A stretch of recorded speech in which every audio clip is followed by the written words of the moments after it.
Meus irmãos, graça e paz a todos, estamos aqui para mais uma super dica de leitura. Faz mais de uma semana que eu não postava vídeos aqui no canal. Estou estudando bastante, principalmente a série que nós estamos fazendo sobre Paulo, Entendendo Paulo. Dessa feita, eu quero indicar mais uma obra para vocês. Eu já falei dessa obra aqui no começo do canal, mas eu falei de uma maneira superficial, indicando essa obra com outros comentários. O comentário da Bíblica NVI e o comentário da Vida Nova. Foi elaborado por D.A. Carson. Tá? E também indiquei esse comentário aqui do Novo Testamento e do Antigo Testamento. E agora estarei falando dele de uma maneira melhor, mais específica. Tá? Comentário histórico-cultural da Bíblia, Novo Testamento, do Greg Kinnear. Essa edição é ampliada. Um recurso indispensável para conhecer em detalhes, o contexto histórico e cultural de cada versículo do Novo Testamento. Então, esse é o diferencial desse comentário. Tá? Ele traz a historicidade e a cultura, né, que estava por trás, né, ou está por trás dos versículos bíblicos do Novo Testamento. Greg Kinnear, ele é PhD em Novo Testamento, é um dos maiores eruditos em Novo Testamento, tá? E a sua especialização, ou seu PhD, foi no contexto histórico e cultural. Essa é a área dele. Tá? É um dos maiores, não só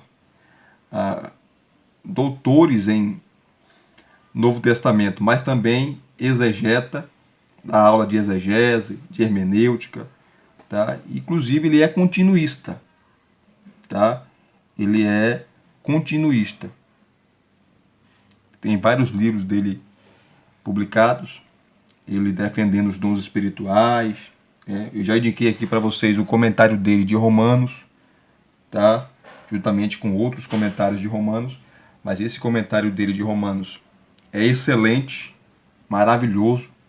Ele também traz o contexto histórico e cultural de Romanos, tanto no seu comentário de Romanos como aqui nesse comentário também. Então, Greg Kinnear dispensa apresentações. Quem conhece teologia, materiais teológicos, conhece Greg Kinnear. E o diferencial desse comentário é esse. Esse é o diferencial desse comentário. Né? É os comentários que ele faz dos versículos do Novo Testamento, dos livros do Novo Testamento, trazendo a historicidade e a cultura de cada versículo. Tá? E abrindo aqui para vocês verem, tá? Ele vai trabalhar aqui primeiro os evangelhos, né? Os 4 evangelhos. Antes ele traz aqui os aspectos importantes, como aqui, ó, outras fontes para estudar o ambiente cultural do Novo Testamento. Ele vai fazer indicações aqui de materiais, tá? De dicionários e de outros comentários do Novo Testamento. Tem vários comentários aí do Novo Testamento, introduções do Novo Testamento. Eu já indiquei aqui do Kummel, Werner Kummel, um dos maiores teólogos do século XX. Tá? Tem outras introduções ao Novo Testamento, como do Raymond Brown, comentário, é um comentário praticamente, né? Introdução ao Novo Testamento do Raymond Brown, que foi um padre, um erudito, né? Fantástico, onde ele dá também todos os detalhes do Novo Testamento, dos livros do Novo Testamento, assim como Werner Kummel, Helmut Koster também, Daniel Marguerat, introdução do Novo Testamento, dos livros do Novo Testamento, o seu contexto também histórico, cultural. Tá? Então, são vários materiais, né, de peso em relação ao Novo Testamento. E esse comentário também está entre os melhores. Os melhores. Ok? Aqui está outras fontes para estudar o Novo Testamento, tá? Onde ele faz várias indicações aqui de materiais. O mundo greco-romano, informações gerais, os materiais, as fontes. O mundo greco-romano, fontes secundárias. Aqui, ó. O mundo greco-romano, fontes primárias. Que ele vai trabalhar a necessidade de um comentário histórico-cultural, né, como deve se interpretar a Bíblia, e assim sucessivamente. Deixa eu correr aqui. Objeções ao estudo do ambiente cultural da Bíblia, traduzindo língua e cultura, o trabalho que nos resta. Aqui ele começa. Os Evangelhos. Introdução. Lembrando que evangelho é um gênero literário, assim como o gênero apocalíptico, o gênero carta, o gênero epístola, profecia e assim sucessivamente. Aqui ele trabalha. Gênero. Gênero refere-se ao tipo de texto a que a obra pertence, isto é, poesia, profecia, ameaça de bomba, carta, etc. Então, você conhecendo o gênero literário, tá, daquele livro, vai ficar mais fácil para você a interpretação do mesmo. Então, ele começa aqui o gênero dos evangelhos. Ele começa a trazer. Não dá para ler porque é muita coisa. Tá? Aí ele vem trazer também, ele vem trazendo também historiografia antiga. Os evangelhos são exatos? Máximas. Muita coisa aqui. Só a introdução. Técnicas literárias. Está aqui. Técnicas literárias. Tá? Outros evangelhos. Outros evangelhos? Uma pergunta. Como ler os evangelhos? Aplicando os evangelhos hoje. Os evangelhos neste comentário.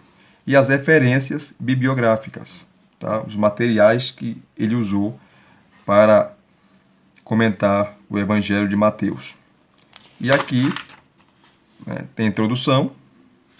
Ele faz isso em cada livro do Novo Testamento, né? Autoria, data, aonde Mateus foi escrito, ambiente e propósito, está aqui em cima, gênero e fontes, mensagem de Mateus, tá? E os comentários. No que diz respeito ao fundo histórico-cultural de Mateus, alguns comentários com informações muito úteis são Greg Kinner, que é esse comentário aqui, tá? E aí ele vai citar vários outros comentários de grandes eruditos também. E aqui começa a sua exposição, os seus comentários. Mateus capítulo 1, de 1 a 17, ali, a genealogia. Então ele vai trazer um contexto histórico, cultural, dos versículos de 1 a 17. Tá? E assim sucessivamente. Ele vai trabalhar todos os livros do Novo Testamento, os versículos do Novo Testamento, dos livros do Novo Testamento, e em seu histórico cultural, tá? E a historicidade dos versículos, tá? Os comentários que ele vai fazer e o contexto cultural dos mesmos também. Então é excelente. Eu separei para vocês aqui, gostaria de ler para vocês, que não dá para ler tudo, né? Muita coisa. O texto aqui de Atos, capítulo 14, tá? Na pregação de Paulo, a sua primeira viagem missionária, aonde Paulo foi pregar em Listra. Em Listra. Aqui, ó, capítulo 14, como vocês estão vendo aqui, versículos de 8 a 20, parte a pregação em Listra, aonde Paulo é confundido ali. Paulo, ele é confundido com deuses romanos. ele vai trazer a historicidade, tá, desse texto.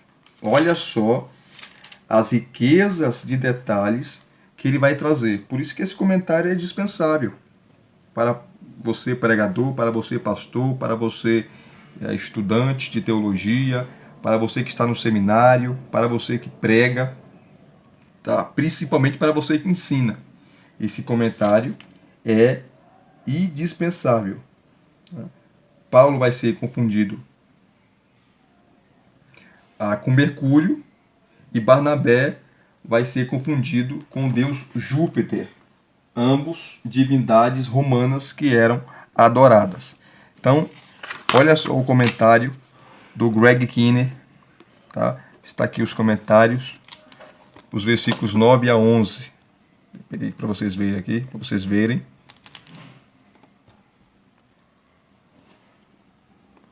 Olha que maravilha aqui.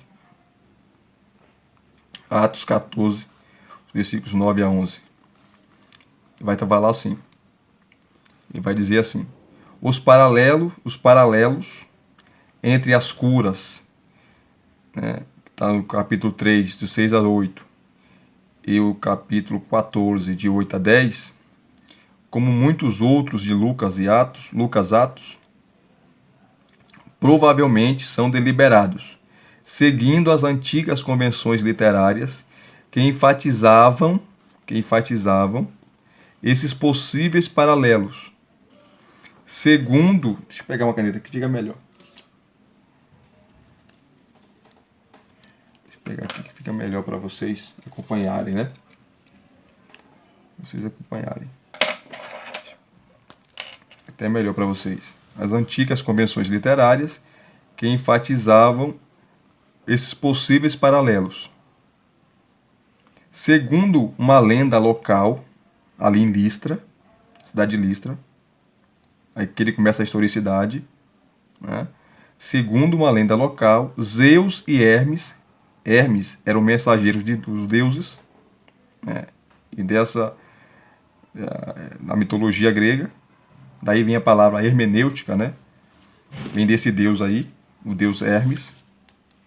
Então, segundo a lenda ali local, tá? Zeus e Hermes, em época remota, haviam visitado a Frígia.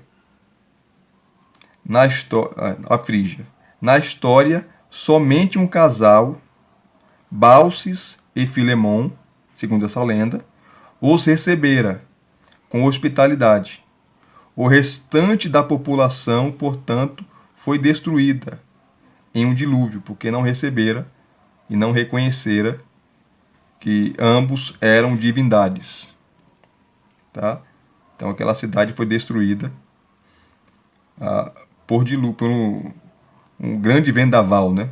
Por um dilúvio.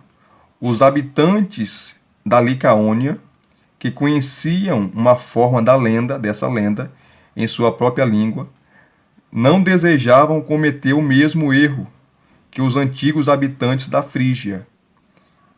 Né? Eles não queriam cometer, eles conheciam essa lenda.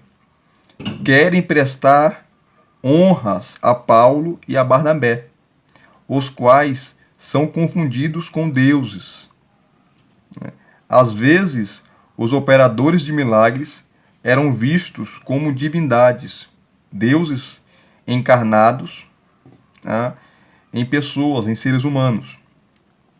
Os colonizadores de Listra,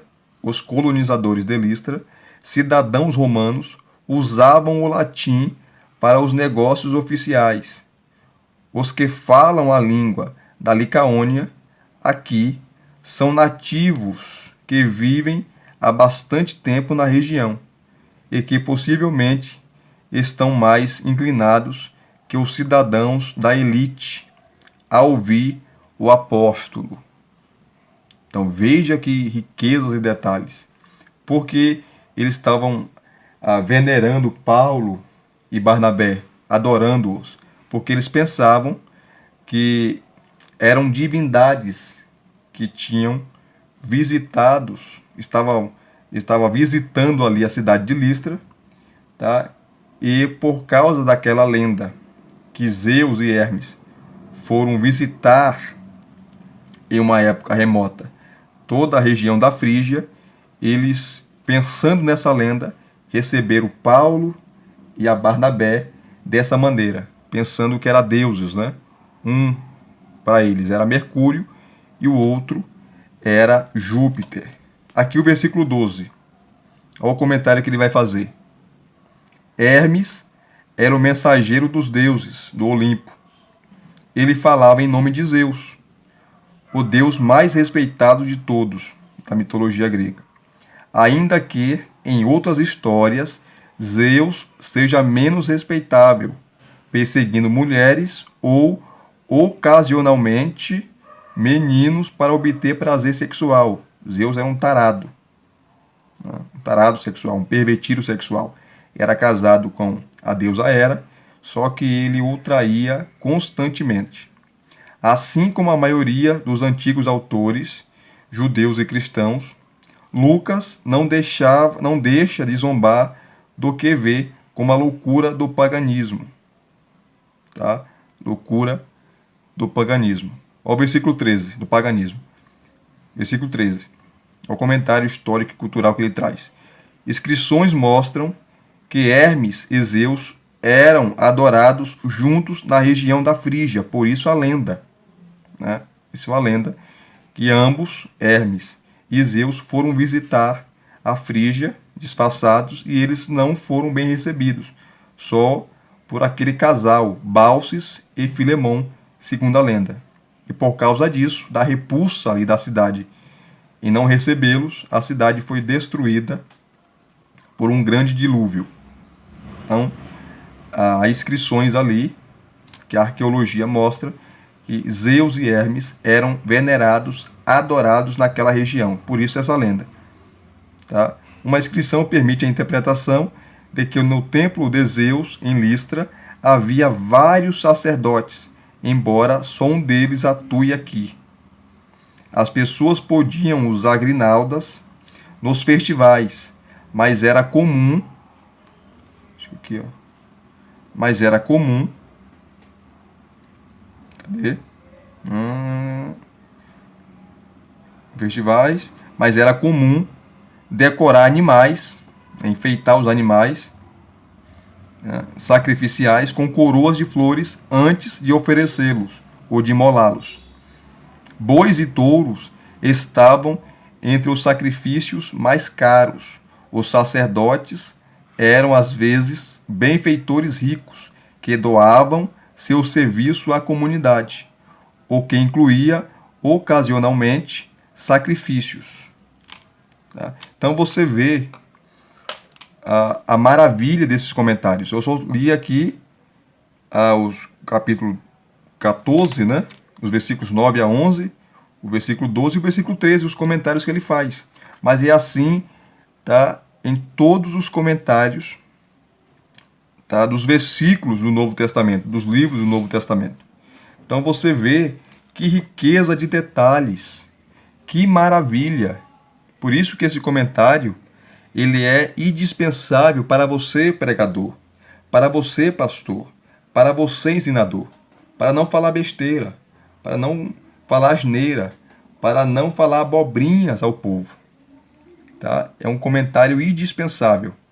Indispensável.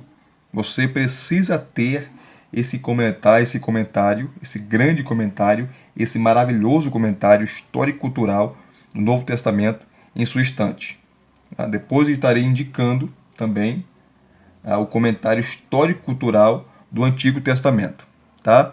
E se vocês gostaram de mais uma dica, aí dessa super dica de leitura, deixe aqui nos seus comentários, deixe também o seu like, não esqueça disso, seu joinha, tá? Se você não é inscrito no canal, se inscreva no canal e também acione o sininho para receber todas as notificações, certo?